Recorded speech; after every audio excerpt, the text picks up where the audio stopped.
mwami wechi longe bino bile bitanga iungwala mwana tumambaka ashile malosu ungwe usuka bila mambaka asome akalamu miwechi mtoto nangolobelo bile bitanga byangene bitenda lamu awe tumambaka watushika nalombaka ale batu tabaka mbalimbali tuna mazoea ya mitenda Kiswahili mpaka kila mtu aungwe miwechi basi alamu amarehemu atenda bino. Marehemu aliitwa kwa jina la Wilson Saleh Mshimbe. Huyu alikuwa wa jamaa ya Bashibakela nyumba ya Ibanda. Baba wa marehemu aliitwa Saleh Masuela na mama aliitwa kwa jina la Famia Aenge wa jamaa la Bashimbe nyumba ya Mase. Marehemu alizaliwa tarehe 12 mwezi wa pili mwaka 1969 pale mjini Burundi. Marehemu Wilson Saleh Mshimbe alisoma primary school Bujumbura, Burundi, na alipomaliza primary school akaenda Kongo akasoma sekondari akapata diplome en section pédagogique. Aliwahi kufika ku universite lakini akuendelea, akaishia muje 1 akatoka kulingana na tatizo la familia. Basi huyo marehemu alioa mke wake kwa jina la Mwenge Wilson wa jamaa la Balala nyumba ya Bashi Lolenda mwaka wa 1996. Kama tunao kumbukumbu, ilikuwa ni mwaka ambao wakimbizi walikuwa nakimbia toka Kongo kuelekea sehemu mbalimbali. Marehemu alibahatika kuzaa watoto 15 duniani, wavulana 9 na mabinti 6.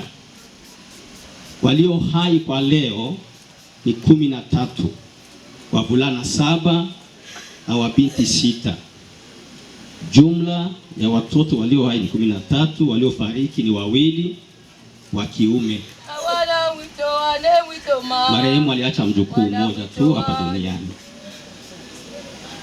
Marehemu aliishi akijishughulisha kwa kazi mbalimbali, na hasa alikuwa mwalimu wa shule la msingi pale Uvira, hapo ni Kongo. Basi alipokimbia akimbilia Lugufu. Lugufu huko alibahatika kuwa mwalimu mkuu wa shule Nyerere ambaye alipafundisha miaka sio kuwa midogo. Alipotoka Lugufu akaja Nyarugusu. Hapa Nyarugusu alibahatika kuwa mwalimu wa shule la msingi hapa Tumaini Kade, na akawa pia mwalimu ku EP Amani Ade, na akawa pia mwalimu hapa EP Umoja Atrua. Pia alibahatika kuwa animata mshirika la MSF hapa Nyarugusu.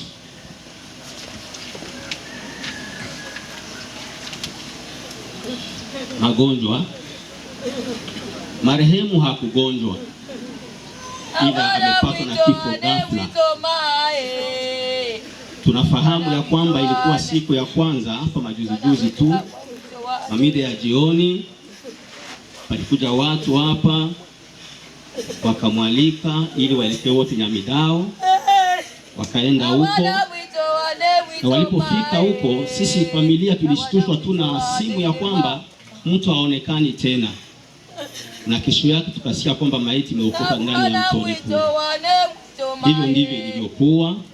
Hatusema kwamba marehemu aligonjwa ama alikuwa na chochote kile ambacho kilikuwa kinauzi mwili wake.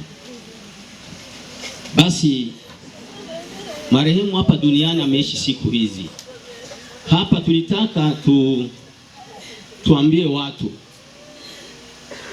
na tutakuwa na mazoea haya, kwa sababu watu wanapoamka wakiona wanajinyoosha vizuri, wanazani kama kifo hakiko. Na ujue kwamba kila muda unaopotea katika maisha yako haupotei bure, umehesabilika. Kila sekunde ya maisha yako inahesabilika. Unapozubamu maisha kufanya kazi yako, umepoteza maisha yako na kufanya kila chochote kile. Basi tuseme hivi, tutaanza kwa sekunda. Duniani marehemu ameishi sekunda miliardi 1 milioni 654 na 732,000. Unaona kwamba hata sekunde zinaweza zikahesabika kwa ajili ya maisha yako. Kumbe usipoteze bure hata sekunde. Hizo sekunde zinatubeba kwa kupata dakika milioni 27,578,800. Hizo dakika zitatubeba kwa masaa 459,644. Masaa hayo yakatupatia siku 19,152. Hizo siku zikatupatia wiki 2,736. Na hizo wiki zikatupatia miezi 684. Na hiyo miezi ikatupatia miaka ya marehemu ameishi duniani miaka 57. Hiyo tunabisema, ila kila mmoja awe na elimu ya kuwa maisha yake yanaendeleaje. Kila sekunde, kila dakika, kila wiki, kila mwezi, kila mwaka unahesabika. Kumbe ujilinde, usizubae. Basi tumeisoma kwa niaba ya familia ya Bashiba Kela, na tunamtakia tu marehemu apumzike kwa amani. Bwana sifiwe sana. Iwe chilunge umurinda nigo twakanyamanga sana unose mwalole hano wacho tuatiretono mambo ichi uno mbuchwa netu amano wetu mbaka twike mashika tuchimango maboka tumushi mupatile mocho no pesa, lakini bakora lu ondo lumule na elo utule becho mwacho kabisa mucho batirechana netu ano achi mwana mbamwele manga ya abeli ole batu bana mona ile hano mutenda baiki nwe ni mtombwe ulenga ale mtombwe mbona mutenda